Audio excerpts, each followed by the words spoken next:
Last year for Independence Day, we went over 10 crazy facts about Catholicism in America. It was a huge success. So, for America's 250th birthday, I've got my US shirt back on so that we can do it again. We'll go over 10 more amazing facts about Catholicism in America.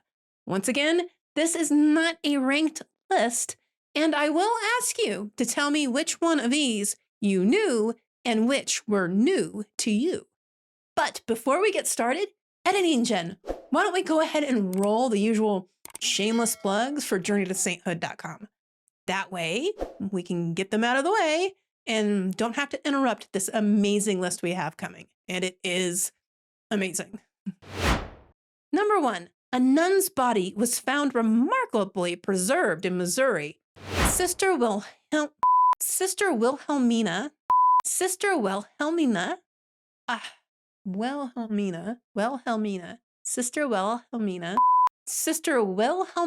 Lancaster had been dead for nearly 4 years when her casket was dug up in 2023 to move to a new location. The sisters noticed there was a crack in the casket, so they opened it up thinking they would find only bones. Instead, they found her body and habit almost entirely intact. Number 2, St. Augustine, Florida is not the first U.S. Catholic settlement. Look it up, and you'll see it everywhere. St. Augustine, Florida was the first U.S. Catholic settlement and where the first Catholic Mass was celebrated on U.S. soil on September 8, 1565. The problem with this is that Pensacola, Florida, lays claim to a Mass celebrated on the Assumption of Mary on August 15, 1559. Over 6 years earlier, St. Augustine still gets credit as the first permanent Catholic settlement, as Pensacola was wiped out by a hurricane and abandoned, not to be rebuilt until 1698. Number 3, Catholics were part of a riot in South Bend, Indiana. The Klan, brought to you by the letter K, were gaining massive political power in Indiana and targeted South Bend because of its large immigrant Catholic population.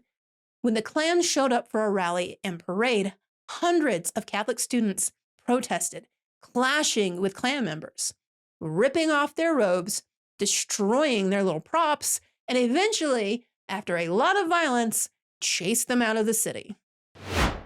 Number 4, the Pope's stone can be found inside the Washington Monument.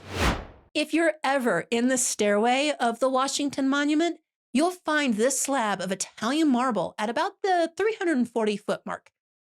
It was donated by the Vatican and installed in 1982 to replace the original stone that never got installed in 1854 due to members of the anti-Catholic political party, the Know Nothings, stealing the marble, breaking it into bits, loading it on a boat, and dumping the pieces into the Potomac River, never to be found again.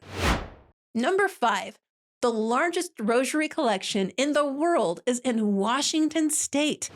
That's right, you won't find it in Spain, France, or even Italy. A museum in Stevenson, Washington is able to boast of the largest rosary collection in the world, with nearly 4,000 unique pieces, including a 16-foot-long rosary and a rosary once owned by President John F. Kennedy. These rosaries are made of materials ranging from foam balls to precious gems, and even some with bones. Number 6, a Catholic bishop defeated a Jim Crow law. We're back in St. Augustine, Florida. In 1913, Florida lawmakers passed a law that banned white teachers from teaching Black students. The Sisters of St. Joseph had been teaching Black students since 1867 and refused to comply with the law. The governor ordered that the nuns be arrested.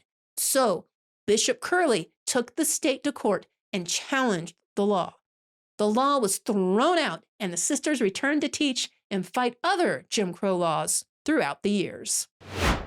Number 7, the Filet-O-Fish exists because of Catholics. In 1962, a McDonald's franchise owner, Lou Groen, in the heavily Catholic area of Cincinnati, Ohio, was losing a lot of money during Lent. The founder of McDonald's, Ray Kroc, wanted to sell a grilled pineapple on a bun, but Groen thought a fried fish sandwich would sell better. The two men decided to have a kind of sales duel on just one Friday.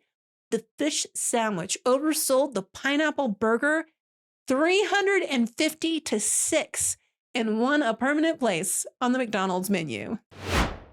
Number 8, riots over the Bible broke out in Philadelphia. In 1844, riots broke out over Bibles in public schools. But the argument wasn't over if the Bibles should be in public schools or not. Both sides agreed that they should. The fight seemed to be over if they should be Protestant Bibles or Catholic ones. The Protestants thought the Catholics were trying to remove their Bibles from schools, and things got violent. People on both sides were killed, and 2 Catholic churches were burned down. Number 9, one of the top-rated shows on Tuesday nights was a Catholic show. In the 1950s, Archbishop Fulton Sheen and his chalkboard drew in 30 million viewers every week, beating out sitcoms and variety hours on Tuesday nights. It was so popular, it would sometimes even outperform shows like The Ed Sullivan Show and I Love Lucy. Number 10, George Washington banned an anti-Catholic holiday. Before the Revolutionary War, one of the most popular holidays in New England was Pope Night. It was a loud, drunken celebration where Protestant colonists paraded through the streets carrying offensive effigies of the Pope and also of the devil, which they would violently smash and burn in massive bonfires. But just as the Revolutionary War was kicking into gear, General George Washington caught wind that his troops were preparing the usual effigies. Furious, Washington issued a scathing general order blasting the tradition as ridiculous and childish. He told his soldiers that insulting the faith of Catholics at the very time when they were trying to form alliances with Catholic France and Canada was so monstrous as not to be suffered or excused. He effectively crushed tradition overnight, setting the earliest precedent for religious tolerance in the American military. Our American history is rich, and Catholic influence in this country, though challenged, has still held firm. So, how did you do? How many of these did you already know?